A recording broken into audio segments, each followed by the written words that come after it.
ಹುಜೂರ್ ಸಲ್ಲಲ್ಲಾಹು ಅಲೈಹಿ ವಸಲ್ಲಂ ಹೇಳ್ತಿದ್ದಾರೆ, ಓ ಮನುಷ್ಯರೇ, ಓ ಪ್ರೀತಿಯ ಜನರೇ, ನಿಮ್ಮ ಮುಂದೆ ಶಿರ್ಕನ್ನು ಅಥವಾ ಇನ್ನಿತರ ಸಮಸ್ಯೆಗಳ ಬಗ್ಗೆ ನಾನು ಹೆದರ್ತಾ ಇಲ್ಲ.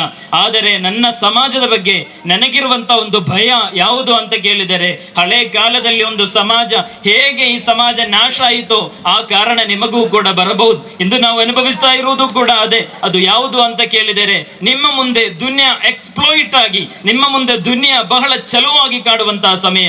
ಒಂದು ಕಾರ್ ನೋಡಿದರೆ ಆ ಕಾರ್ ನನಗೆ ಸಿಗಬೇಕು, ಒಂದು ಬಂಗಲೆ ನೋಡಿದರೆ ಆ ರೀತಿ ಬಂಗಲೆ ನಾನು ಕಟ್ಟಬೇಕು. ತಾತ್ಕಾಲಿಕವಾದಂತಹ ಹ್ಯಾಪಿನೆಸ್ ಗಳ ಹಿಂದೆ ಮನುಷ್ಯ ಹೋಗಿ ಈ ದುನ್ಯಾದ ಅಡಿಕ್ಟ್ಗಳಾಗಿ ಆಗುವಂತಹ, ದುನ್ಯಾವನ್ನು ಸಂಪೂರ್ಣವಾಗಿ ತನ್ನ ತೆಕ್ಕೆಗೆ ಹಾಕಿಕೊಳ್ಳುವಂತಹ ಶ್ರಮಗಳು ನಡೆಸುವಾಗ ಪ್ರೀತಿಯರೇ ನಾವು ಎಚ್ಚೆತ್ತುಕೊಳ್ಳಬೇಕು. ನಮಗೆ ಅಲ್ಲಾಹು ಕೊಟ್ಟ ದೊಡ್ಡ ಅನುಗ್ರಹ ಈಮಾನ್ ಎಂಬುದು. ಆ ಈಮಾನನ್ನು ಸಂರಕ್ಷಿಸುವುದು ಅದು ಜಮಾತ್ ಅಹ್ಲು ಸುನ್ನಹದು ಮಾತ್ರ ಕರ್ತವ್ಯ ಅಲ್ಲ, ಅಥವಾ ಯಾವುದಾದರೂ ಅಂಜುಮನ್ ಕಮಿಟಿಯ ಕರ್ತವ್ಯ ಅಲ್ಲ. ನಿನ್ನ ಪರ್ಸನಲ್ ಡ್ಯೂಟಿ ಆಗಿದೆ. ನೀನು ಹುಟ್ಟಿರುವುದು ಮುಸ್ಲಿಂ ಆಗಿ, ನೀನು ಸಾಯುವುದು ಕೂಡ ಮುಸ್ಲಿಮನಾಗಿ ಎಂಬುದನ್ನು ನೀನು ತಿಳ್ಕೊಳ್ಳಬೇಕು. ದೈನಂದಿನವಾದಂತಹ ಬದುಕಿನಲ್ಲಿ ಹಲವು ರೀತಿಯಾದಂತಹ ಅವಶ್ಯಕತೆಗಳು ನಿನ್ನ ಮುಂದೆ ಬರುವಾಗ ಅಲ್ಲಾಹನ ತೀರ್ಮಾನ ಇಲ್ಲಿ ಏನು, ಹುಜೂರ್ ಅವರ ತೀರ್ಮಾನ ಇಲ್ಲಿ ಏನು? ಸಲಾಸುನ್ ಮನ್ ಕುನ್ನ ವಜದ ಹಲಾವತಲ್ ಈಮಾನ ಕಮಾ ಕಾಲ್ ಸಲ್ಲಲ್ಲಾಹು ಅಲೈಹಿ ವಸಲ್ಲಂ. ಹುಜೂರ್ ಸಲ್ಲಲ್ಲಾಹು ಅಲೈಹಿ ವಸಲ್ಲಂ ಹೇಳ್ತಾ ಇರುವುದು, 3 ಕಾರ್ಯಗಳು ಒಬ್ಬನಿಗೆ ಸಿಕ್ಕಿದರೆ ರಿಯಲ್ ಟೇಸ್ಟ್ ಆಫ್ ಈಮಾನ್, ಈಮಾನಿನ ಅಚ್ಚಲವಾದ ಟೇಸ್ಟ್ ಸಿಗುತ್ತೆ.